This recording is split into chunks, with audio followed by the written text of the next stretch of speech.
Okay, in this video I'm going to show you how to set up a new document and set its properties as well. So when you first open InDesign, you'll be presented with this kind of view. I'm just going to go to the File menu and ask for a new document. And that brings up this panel window here. Now, as long as you've got this little tick here on in the bottom, you'll see the background page. And any changes that you make here will actually be live, and you'll see the changes occurring here in the background.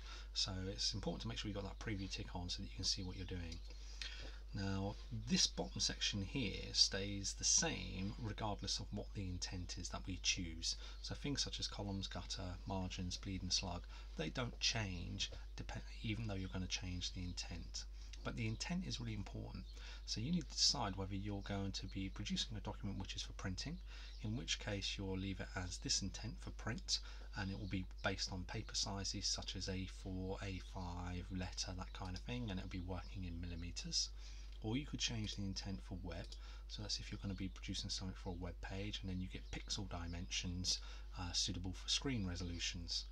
And then finally you can go to digital publishing, and this is if you were going to produce a document like an interactive guide that was going to be used on an iPad or a Kindle.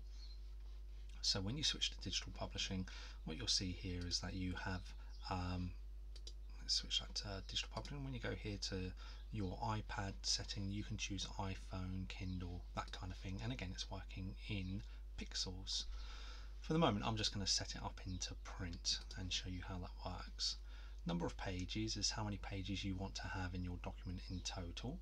You can change this later on, you can easily add new pages, but if I just put in there, for example, 3 pages, what you'll see is over here that I've now got 3 pages in my document. So I've got page 1, page 2 and page 3. They're all separate pages. If I was to tick this option here saying facing pages, then you'll see how it changes. You then get this sort of layout like a spread layout, as if it was going to be a magazine. So this could be one side of the page, this could be the other side of the page, just typically as if someone's opening up a magazine or a book, that kind of thing. So that's what the facing pages does. It puts pages next to each other, alongside each other. I'm going to take that off so that they just go back into separate individual pages. You've got your orientation here, so you've got things such as your portrait or landscape, depending on whether you wanted to work on that.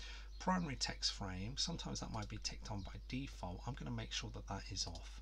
Any text frames that we're going to create ourselves. Sometimes this one here can get in the way if it's ticked on. It can be a little bit annoying and sort of render you from adding other content to your pages. In terms of columns, you can add in columns, so you can split your document up, and you can see that here in the background. So there's 2 columns or 3 columns. So this helps with layout. So when you're working for like digital publishing, or you're working for print and magazines, if you're trying to do that kind of design, then typically magazines have all of their content, particularly text, laid out in columns. It's much easier to read text the shorter the length is of that text. So text in columns is very easy to read. If it goes all the way across the page, it's much more difficult to read. So we break things down into columns, and this is how you can set up the number of columns here. You can also change that later on as well if you wanted to add more or take out some columns later on when you're working on the actual document. The gutter is the space between the columns. So as I increase the gutter, you'll see that that spacing increases between my columns. Margins is this area. It's the area around the outside of your page. So content won't spill out onto these areas here. That's very similar to margins that you set in Word. Now if I change one of these values, say for example set that to 10, what you'll see is that all of them change to the 10, and that's because there's a little chain link switched on here. If you turn that off, you can alter these independently of each other. The bleed is, if we set that for example to 1 mil and then just click off, it's going to set it again for all of them, and it puts this little red line around the outside.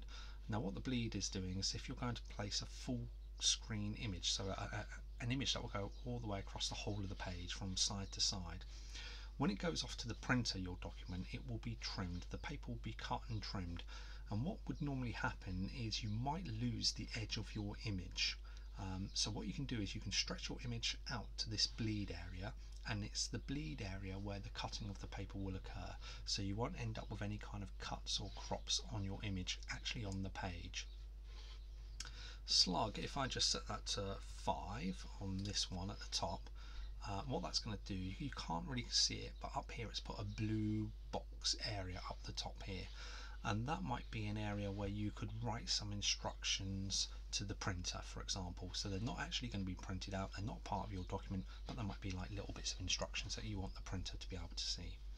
If you can't see the bleeding slug, it might be because you've got this arrow here showing that it's a collapse down. You can expand it out.